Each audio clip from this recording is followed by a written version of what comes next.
Hello everyone, and welcome back to, excuse me, excuse me, welcome back to my second review, which is of course, Godzilla vs. Kong, and for me, this is the only film of this year that I really had a real sense of build and anticipation for seeing, aside for No Time to Die. But as for me, growing up, I've been a huge monster movie fan, a huge kaiju movie fan, and a big Godzilla fan. So my approach for this film was, of course, hype. I've always been a big fan of Adam Wingard, going back to films like VHS 1 and 2, where we had those various inputs and the shorts in those films. I really enjoyed Your Next. I did not care for his Blair Witch movie prequel, or sequel, I think it was, but I've really been interested in his approach, and for me at least, within the current of the monster movie universe that is a part of, i.e. 2015's Godzilla, 2017's Godzilla Kong Skull Island, and 2019's Godzilla King of the Monsters. And for me, at least in my opinion, each of these films are growing at the previous film's weakness. My problem with the 2014 Godzilla is that it was so overtly dark that you literally couldn't see a damn thing, and it took itself, as much as I enjoyed its more mature approach to it, I think it had a little too indulgent at least. This film was at least a lot more vibrant and fun, and you could see more, but the characters felt a lot less flat, even if the performances were just as memorable. And Godzilla King of the Monsters actually improves on both the story, the characters, and all of it, even though everyone is looking at the shoes when watching this movie when they're looking at the characters and the story. So it doesn't matter. The story to this movie is dumb as hell. It's kind of convoluted, understandably, but it's also stupid as shit. And frankly, I don't care. I love the dynamics of the characters. I love seeing these creatures grow from each movie. Both seeing Kong and Godzilla's approach to combat, or the reasons they set out for this, makes it such an important, aesthetical, pleasing, crowd-cheering movie that I wish to God that I saw some theaters. And there's no theaters at all here in BC that are open that I can't see it, unless there's one that's really like an hour freaking drive away, and a drive-in that I don't give a shit. Because I wish I saw something in the theater.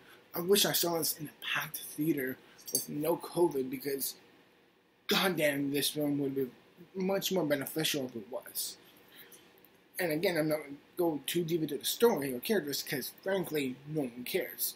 Although I found the characters a little bit more, at least plot-driven than ever before, even if you discount Millie Bobby Brown's character arc or storyline in this movie, which I didn't really care for. The storyline with one of the Sarge guards, I actually did kind of care about.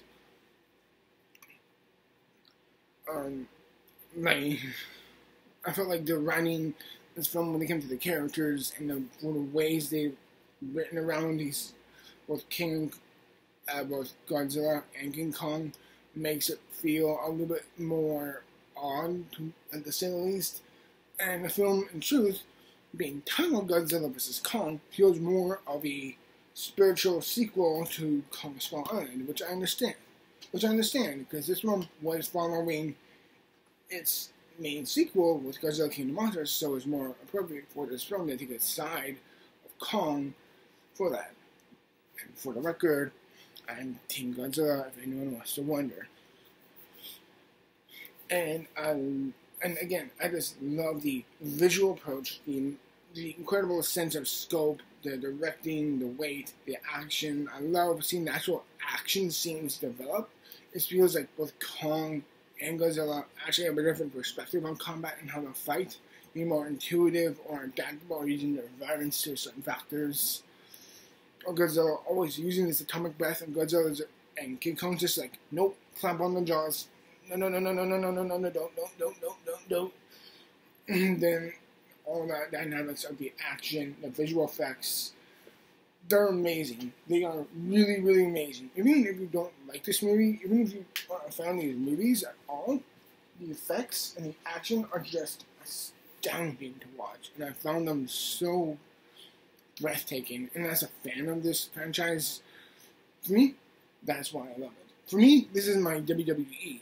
This is my guilty pleasure franchise that I know is kind of dumb and hokey, but I have swallowed the Kool-Aid. But I've drunk the Kool-Aid completely for this franchise a long time ago, and I'm nothing more than a fan now. I'm a huge, huge fan.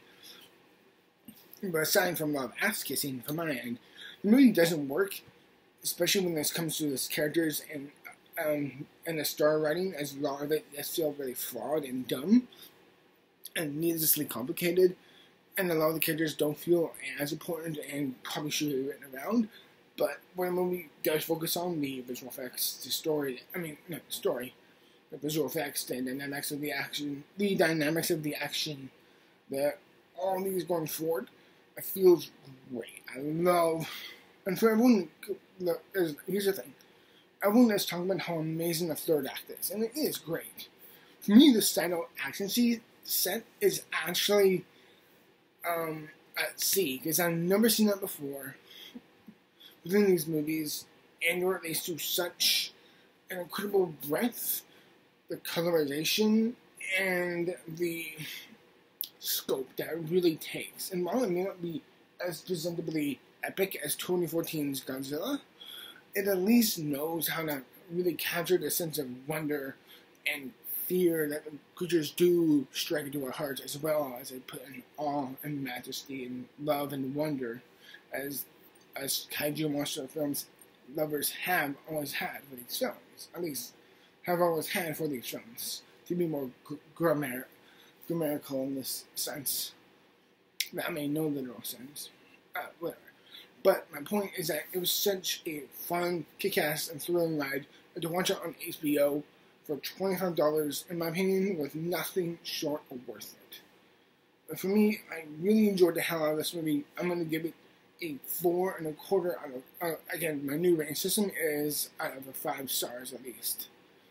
And at least for what I enjoyed this movie, I'm pure when it comes to, at least when it compares to what it needs to do for at least being a monster movie or a kaiju movie, I think it's really good. As a sequel and or as an installment to the franchise, I like it a lot. Actually,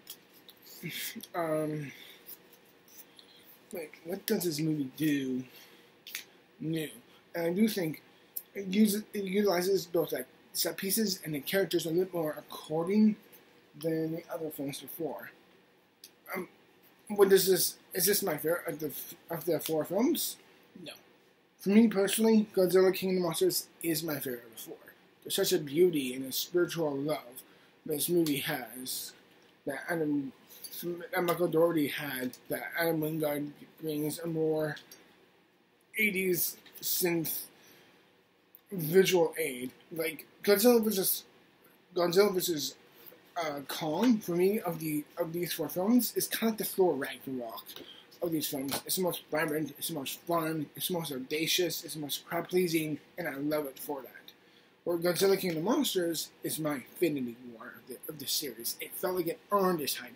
The villain felt needed. And that's the thing about this movie as well. The villain was kind of underdeveloped as well, but there's so much I could just forgive and pat it back and be like, okay, I forgive this movie's faults. It just kicks so much ass, and I loved that part of this movie. And overall, for me, I'm going to give Godzilla vs. Kong a 4 out of 5. At least for my own case. As a movie, it's probably a 2.5 out of, in truth, as an actual film, it's probably a 2 to 2.5 out of 5 stars. But as a fan, I'm giving it a 4 out of 5. When it comes to the dynamics of an action film, a sequel, as a worthy installment of the Godzilla franchise, I give it a 4 out of 5. And for me, overall, clashing it all together, I'm going to give it a 3 out of 5 star, a 3.5 out of 4 out of 5, a 3.5 out of 5 stars. That's my final rating. Yes, I gave a higher score for Nobody above this film. above this film. But if you were to ask me which one would I want to watch again, then probably Godzilla vs. Kong, because it's a little bit more lenient and fun and a little bit more easier to swallow than Nobody, which felt more derivative of what it's inspiring. Or Godzilla vs. Kong is just such a kick-ass, fun, and thrilling film that I had such a joy to watch. And for me, I really delivered on this movie. So yeah, thank you for watching, and as always, I apologize if I couldn't really sound like if I made a lot of sense in this video, because I was just overrun by such a kick-ass fun movie. So yeah, till then, cheers.